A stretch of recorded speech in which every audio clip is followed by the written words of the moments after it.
ये question average allegation mixtures पर based एक मॉडरेट लेवल का क्वेश्चन है। If a certain amount of money is divided equally among n persons, each one receives rupees 352. However, if two persons receive rupees 506 each and the remaining amount is divided equally among the other persons, each of them receives less than or equal to rupees 330. Maximum value of n हमें मालूम।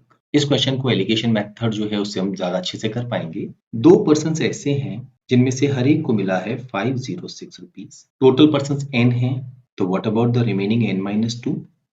इन्हें जो पैसा मिला है वो या तो है 330 रुपीज या उससे कम। ओवरऑल जब हमने इन n पर्सन का एवरेज निकाला तो ये वैल्यू आ गई है 352।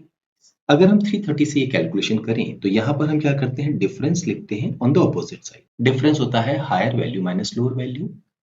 352 माइनस 330 ये होगा 22, और अगर हम यहाँ पर डिफरेंस निकालते हैं तो ये होगा 150।